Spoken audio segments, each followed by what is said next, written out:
നമസ്കാരം, ഞാൻ doctor Rameshri, consultant nephrologist, Tesla scans Chalakudy. ഞാൻ ഇന്ന് നിങ്ങളോട് സംസാരിക്കാൻ പോകുന്നത് വൃക്ക ആഘാതത്തെ പറ്റിയും അവയുടെ ട്രീറ്റ്മെന്റ് ഓപ്ഷൻസിനെ കുറിച്ചാണ്. നമുക്ക് വൃക്ക ആഘാതം രണ്ട് തരമാണുള്ളത്. ഒന്ന് അക്യൂട്ട് കിഡ്നി ഇഞ്ചറി അഥവാ പെട്ടെന്നുണ്ടാകുന്ന വൃക്കസ്തംഭനം. അത് യൂഷ്വലി ഉണ്ടാകുന്നത് നമ്മൾ വേദന സംഹാരികൾ അമിതമായി കഴിച്ചാലോ ഇൻഫെക്ഷൻസിന്റെ ഭാഗമായിട്ടോ ആണ്. ഇൻഫെക്ഷൻസ് എന്ന് ഉദ്ദേശിച്ചാൽ നമുക്ക് കണ്ടുവരുന്ന ട്രോപ്പിക്കൽ ഫീവേഴ്സ്, ഡെങ്കിപ്പനി, എലിപ്പനി മുതലായവ, സർപ്പത്തിന്റെ bite, snake bite in general, പിന്നെ പലതരത്തിലുള്ള നമ്മളുടെ ഒറ്റമൂലി അങ്ങനത്തെ മെഡിസിൻസ് ഒക്കെ എടുക്കുമ്പോഴും കാണാറുണ്ട്. ഇത്തരം രോഗങ്ങൾക്ക് നമ്മൾക്ക് കറക്റ്റായ ഡയഗ്നോസിസ് ഏർലി ആയിട്ട് ചെയ്ത് ഉത്തമമായ ട്രീറ്റ്മെന്റ് ചെയ്തു കഴിഞ്ഞാൽ പല സാഹചര്യങ്ങളിലും നമുക്ക് കിഡ്നിയുടെ ഫംഗ്ഷൻ പൂർണ്ണമായും നമുക്ക് തിരികെ ലഭിക്കാം. ചില സാഹചര്യങ്ങളിൽ നമുക്ക് ഡയാലിസിസ് വേണ്ടി വന്നേക്കാം. പക്ഷെ എന്നിരുന്നാലും 2-4 ആഴ്ചയ്ക്കുള്ളിൽ കിഡ്നിയുടെ ഫംഗ്ഷൻ നോർമൽ ആകും. മറ്റൊരു വിഭാഗം ജനങ്ങളിൽ കാണുന്ന അസുഖമാണ് സ്ഥായിയായ വൃക്കരോഗം അഥവാ ക്രോണിക് കിഡ്നി ഡിസീസ്.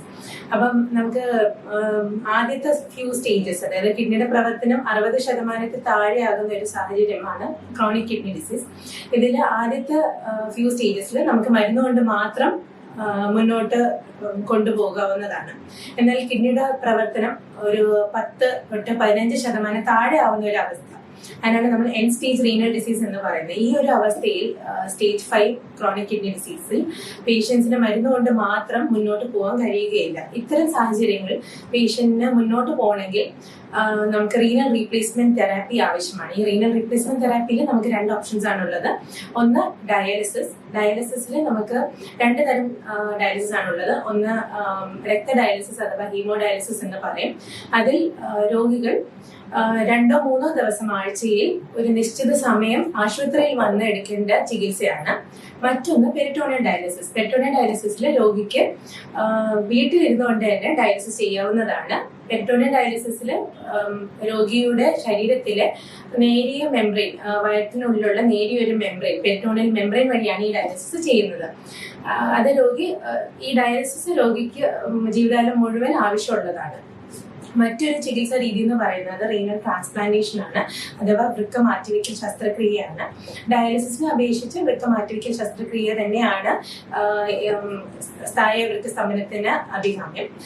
ഈ റീനൽ ട്രാൻസ്പ്ലാന്റേഷൻ സർജറിക്ക് നമുക്ക് ആവശ്യമുള്ളത് ഒരു ഡോണറാണ്, അഥവാ വൃക്കദാതാവാണ്. അത് നമുക്ക് ജീവിച്ചിരിക്കുന്ന ഒരു ഡോണറാണ് ഏറ്റവും നല്ലത്. രണ്ടാമത്തെ തരം ഡോണർ എന്ന് ഉദ്ദേശിക്കുന്നത് നമ്മൾ ഒരു മസ്തിഷ്ക മരണം സംഭവിച്ച ഒരു ദാതാവിൽ നിന്നും വൃക്ക സ്വീകരിക്കാവുന്നതാണ്. അതിൽ ജീവിച്ചിരിക്കുന്ന ഒരു ദാതാവിൽ നിന്ന് സ്വീകരിക്കുന്ന വൃക്കയാണ് എന്തുകൊണ്ടും മസ്തിഷ്ക മരണം കഴിഞ്ഞ ഒരു രോഗിയിൽ നിന്ന് കിട്ടുന്ന അവയവത്തെക്കാൾ നല്ലത്. നമുക്ക് സാധാരണഗതിയിൽ നമ്മൾ അനുയോജ്യമായ ബ്ലഡ് ഗ്രൂപ്പുകൾ തമ്മിലാണ് ട്രാൻസ്പ്ലാന്റേഷൻ നടത്തുക. എന്നിരുന്നാലും നമുക്ക് ബ്ലഡ് ഗ്രൂപ്പിന് അതീതമായ റീനൽ ട്രാൻസ്പ്ലാന്റേഷൻ സർജറിയും നമ്മൾ ചെയ്യാറുണ്ട്. നമ്മൾ സ്റ്റഡീസ് കാണിക്കുന്നതെന്ന് വെച്ചാൽ 2 ട്രാൻസ്പ്ലാന്റേഷനും കമ്പയർ ചെയ്യുമ്പോൾ ഏകദേശം അതിന്റെ റിസൾട്ട്സ് സമാനമാണ്. നമുക്ക് ട്രാൻസ്പ്ലാന്റേഷന്റെ മറ്റ് ബെനിഫിറ്റ്സ് എന്ന് പറഞ്ഞാൽ നമുക്ക് ക്വാളിറ്റി ഓഫ് ലൈഫ് ബെറ്റർ ആണ്. പിന്നെ രോഗിക്ക് 2-3 മരുന്നുകൾ ജീവിതകാലം മുഴുവൻ എടുക്കേണ്ടതായിട്ടുള്ളൂ. ബ്ലഡ് പ്രഷറിന്റെ കൺട്രോൾ ബെറ്റർ ആണ്. നമുക്ക് ഒരുപാട് മരുന്നുകൾ എടുക്കേണ്ടി വരില്ല ഡയാലിസിസിലുള്ള രോഗിയെ അപേക്ഷിച്ച്. നമുക്ക് ക്ലോസ് ആയിട്ടുള്ള ഫോളോ അപ്പ് വെരി ഇമ്പോർട്ടന്റ് ആണ്.